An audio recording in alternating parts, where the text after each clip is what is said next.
Back on Visa Knicks game night. The Knicks are in Orlando to take on the Magic. Amari Stoudemire remains with the team, and the timetable remains the same, 2 to 4 weeks. Right now, what you're watching is something that a lot of the Knicks go through prior to the opening tip. It's just a flexibility, muscle toning stretch out with the Knicks strength and conditioning staff. And then to the free throw line again in the hoodie. Meanwhile, the Knicks blew a 17-point lead, 15 in the fourth quarter to the Indiana Pacers. Carmelo Anthony says they have to move forward, but remember what happened. Well, that loss is in the back of our mind. We know what we did to let that game slip out of our hands, so we just want to learn from that mistake, learn from those mistakes, and focus on tonight. It's a must-win mentality for us tonight, and we got to go get this game. We gave one away. We all know we did. We let them take the momentum back and never recovered. And, we just got to come out here and stay focused on, winning each game. And we got to put ourselves in the right position to make the playoffs, and then from there we'll roll the dice. It's crunch time now. 12 games left, big games against playoff teams, against one team that's right behind us. It starts tonight. We know what happened in Indiana. At the end of the day, it's over with. There's nothing we can do about it now, but just learn from that and keep going and focus on tonight. And focus on tonight is exactly what we're doing, too. Alan Hahn, what's pulsing at KNICKSNOW.com? We got the pulse right here, Kelly. We're going to start with number 3, and what the fans want to know is how many wins can the Knicks get in this month of April?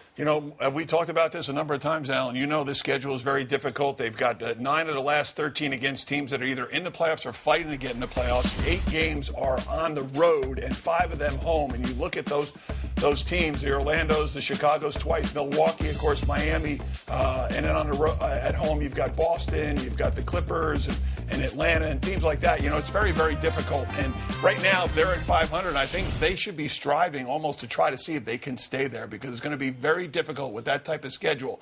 But it's certainly doable. They've got to play a certain way, and we know what kind of way that is. Yeah, defense. 3 of the last 5, though, are against teams that aren't in the playoff race. That's something to point out. Okay, number 2. Carmelo the other night passed Clyde on the all-time NBA scoring list. Actually moved up to 103. What are your thoughts on that? Well, it's the young guys moving up and the old guys moving back. It happens because the young guys are playing more. They're playing longer, and certainly that's a great accomplishment, a great feat, something that, when you look back on it, when your playing days are over, the guys you passed, and certainly Clyde is a huge name. So for Carmelo Anthony, that's huge. And watching old school like Clyde play, that's not black and white, which is great.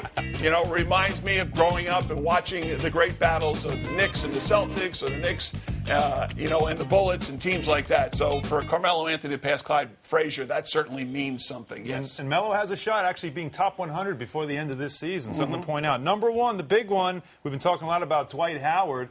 Tyson against Dwight, once again, your thoughts on that matchup? Should be great tonight. Why? Because of what's transpired. Certainly, Tyson got the better of Dwight the last ball game here in the Knicks in New York at Madison Square Garden. Did a real good job, bodied up to him, pretty much played him by himself, got a little bit of help here and there. But, now you look at certainly that's a positive aspect from Tyson Chandler. But how about Dwight Howard? After all that transpired, I'm anxious to see where his head is. The Orlando Magic have lost 4 in a row. I think it comes down to him, and he knows that he's the focal point. He's the center, so he's got to have a big game. Look for the Magic to go to him often and early. Okay, well, we go to Kelly for the pulse, and that is it, Al. If you want to keep your finger on the pulse of everything Knicks, simply go to KNICKSNOW.com.